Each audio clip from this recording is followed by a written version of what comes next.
વડોદરાના દેણા ગામ ખાતે CSR ફંડમાંથી 25 કરોડ લીટર પાણીનો સંગ્રહ કરી શકે તેવું બફર લેક બનાવવાનું શરૂ કરવામાં આવ્યું છે।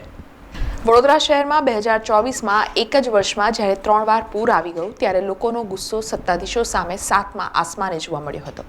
ત્યારબાદ વિશ્વામિત્રી નદીને પહોળી કરવાની કામગીરી શરૂ કરવામાં આવી હતી। સાથે જ વિશ્વામિત્રી કમિટીની પણ રચના કરવામાં આવી। ત્યારે આજે વડોદરા શહેરના છેવાડે આવેલા દેણા ગામ ખાતે વડોદરા મહાનગરપાલિકાના હસ્તે બફર લેક એટલે પાણીનો સ્ત્રોત તેમજ આ લેકમાં પાણીનો સંગ્રહ કરી શકાશે। આજવા સરોવરમાંથી છોડવામાં આવતા પાણીનો અહીં સંગ્રહ કરી શકાશે, જેથી વિશ્વામિત્રી નદીમાં પૂરનું સંકટ ન આવે। આ તળાવ CSR ફંડમાંથી ઊભું કરવામાં આવી રહ્યું છે। આ તળાવમાં કુલ 25 કરોડ લીટર પાણીની ક્ષમતા છે। મહાનગરપાલિકામાં હદમાં આવેલ સૂર્યા નદીના કિનારે લગભગ કોર્પોરેશનની આપણી પાસે 7 હેક્ટર જે જગ્યા હતી એમાંથી 5 હેક્ટરમાં આપણે આ દેણા ખાતે તળાવ ખોદવાની કામગીરીનો શુભારંભ કર્યો છે અને જેમાં 25 કરોડ લીટર પાણીની સંગ્રહ ક્ષમતા એટલે જ્યારે પણ વડોદરા શહેરમાં વરસાદની બદલાતી પેટર્નના કારણે જ્યારે આપણે થોડા કલાકોમાં વધુ વરસાદ પડવાના કારણે જે વોટર લોગિંગની પરિસ્થિતિનો સામનો કરવો પડ્યો એવી ફરી ભવિષ્યમાં પરિસ્થિતિ ઉદ્ભવે ના, તો સાથે સાથે આ પાણી જે માત્ર વહી જતું હતું એનો આપણે ઉપયોગ ન કરી શકતા હતા, ત્યારે હવે જ્યારે વિશ્વામિત્રી પ્રોજેક્ટ પર કામ થઈ રહ્યું છે ત્યારે આ સર્વપ્રથમ ખાતમુહૂર્ત આજરોજ આ લેક બફર લેક બનાવવાની કામગીરીનો આજે શુભારંભ કર્યો, ખાતમુહૂર્ત કરવામાં આવ્યું કે જે આ ઐતિહાસિક વિશ્વામિત્રી પ્રોજેક્ટ છે એની પર કામ થવાની શરૂઆત થઈ છે।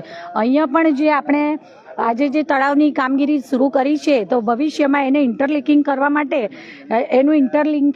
માટેનું પ્લાનિંગ પણ WTP બનાવી અને જે વડોદરા ધાનેરા અને પ્રતાપપુરા આ તળાવોનું પણ જે ડ્રેજિંગને થવાનું છે એની સાથે ઇન્ટરલિંકિંગનું જે ટેકનિકલી પોસિબિલિટી હશે તો એ પણ ભવિષ્યમાં ટૂંકમાં વડોદરા શહેરને પાણીના નવા સ્ત્રોત ઊભા કરવાની સાથે એની સંગ્રહની ક્ષમતા વધારવાની સાથે આ પાણી જે પહેલાના સમયમાં પૂર જેવી પરિસ્થિતિનું સર્જન થતાં વહી જતું હતું એને આપણે સંગ્રહ કરી અને શહેરીજનોને આપણે પાણી પૂરું પાડવા માટે એક સ્ત્રોત તરીકે આ જે દેણા ખાતે જે આ તળાવ બનશે, બફર લેક બનશે, એનો આપણે એક સ્ત્રોત તરીકે પણ ઉપયોગ આગળના ભવિષ્યમાં કરી શકીશું।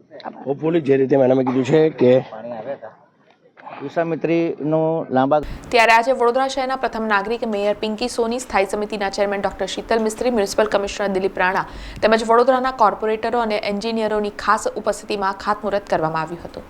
મહત્વની વાત એ છે કે આ બફર લેક 100 દિવસમાં પૂર્ણ કરવાની તૈયારી કોર્પોરેશને બતાવી છે અને જો આ લેક 100 દિવસમાં પૂર્ણ ન થાય તો વડોદરામાં પૂર આવવાની આવશ્યકતા બની રહેશે। દેણા મુકામે સૂર્યા નદીના કિનારે આ 7 હેક્ટર જેટલી જમીન છે, એમાંથી 5 હેક્ટર જેટલી જમીનમાં CSR એક્ટિવિટીથી આ તળાવ બનાવવાની કામગીરી આજે ચાલુ કરવામાં આવી છે। તળાવની ઊંડાઈ લગભગ શરૂઆતમાં 5.5 મીટર અને ક્રમશઃ વધારતા 7.5 થી 8 મીટર જેટલી કરવામાં આવશે। સૂર્યા નદીના કિનારે બનેલું બફર તળાવ કે જેમાં આજવાના દરવાજા ખોલવાથી જે પાણી ડ્રેન થતું હોય છે, વડોદરામાં આવતું હોય છે, એમાં પહેલું કે આ તળાવ ખાતે બફર લેક તરીકે એમાં પાણીનો સંગ્રહ થશે, જેથી પાણીની વિશ્વામિત્રીમાં આવતી આવકમાં ઘટાડો થશે।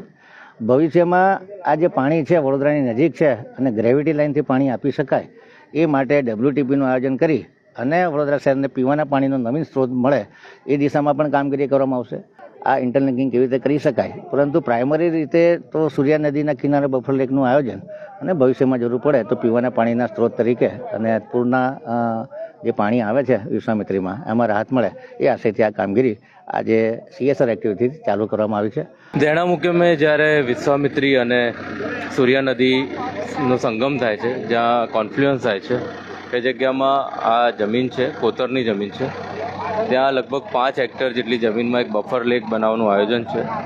લગભગ 3 થી 4 મીટર ઊંડી અને 5 હેક્ટર એટલે લગભગ 2 લાખ M³ પાણી 2 લાખ M³ માટી નીકળે અને 2 MCM પાણીનો સંગ્રહ થાય।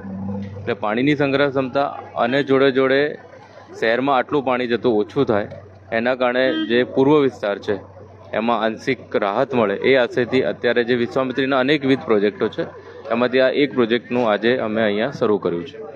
જોડે JCB કંપની જે છે એમણે પોતાના JCB ફોકલેન્ડ ફ્રી ઓફ કોસ્ટ આ કરવા માટે આપ્યા છે એમના CSR એક્ટિવિટીમાં, એમનો આભાર માનું છું। આજે માન્ય mayor Shri, deputy mayor, chairman Shri, દંડક શ્રી અને અમારા બધા જે કાઉન્સિલર મિત્રો છે એમની હાજરીમાં આ લેકનું ઇનોગ્રેટ કરવામાં આવ્યું છે કામ. સમાચારોના સતત અપડેટ માટે TNN ન્યૂઝને YouTube પર સબસ્ક્રાઇબ કરી બેલ આઇકોન પ્રેસ કરો અને અમારી સાથે જોડાયેલા રહો Facebook, Instagram અને Twitter ઉપર.